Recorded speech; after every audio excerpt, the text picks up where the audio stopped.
The changes that you're making feel natural, enjoyable, sustainable, and you can see yourself doing this for the duration. One of the things I hear from members as they start the program is like, shock. I think I can do this for a lifetime. Like, yeah, right. You need ways to navigate the world. And how do you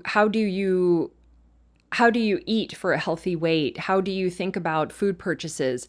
How do you eat out with other people? There's all kinds of ways that you end up protecting yourself, but all of these things need to be like natural. They can't have a high cognitive load like diets where you're tracking and thinking about calories. And this is not how you navigate the world, turning food into calories, which, by the way, is going to be a subject of 2 podcasts. That's how much I hate calorie counting. But what you need are ways in which you have created to make good decisions for yourself and to make it easy to make good decisions for yourself. And that's a natural, sustainable process that does not feel full of anxiety. And you can use that little tool, right? Of like, am I feeling anxious while I'm doing this? And if you are, that might not be anything you can sustain. It's probably not natural, and it's definitely not enjoyable.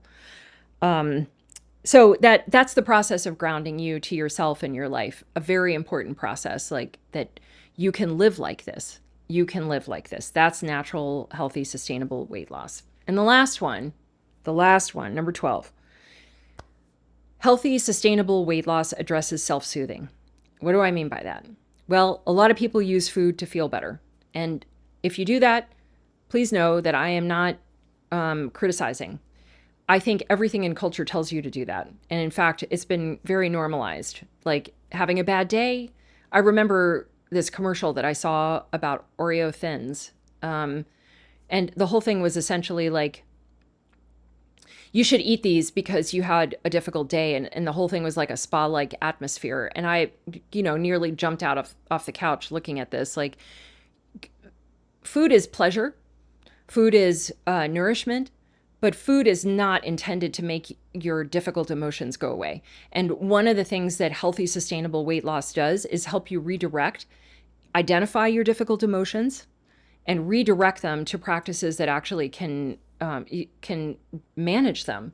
Exercise is one, therapy is another. There's all sorts of things, but you have to address the way that you soothe yourself and not shame yourself for needing soothing, but understand and take accountability for the fact that you do need to feel better. You have been using this to feel better, and there might be a better way. And there are better ways. There are definitely better ways. For me, who is a person who has lots of difficult emotions, for me, over time, exercise has been the way that I cope with that. And that is my go-to, along with time with nature and friends and all kinds of things. But healthy, sustainable weight loss means understanding you have difficult emotions and learning different ways to deal with them. So I hope all of that was really helpful to you.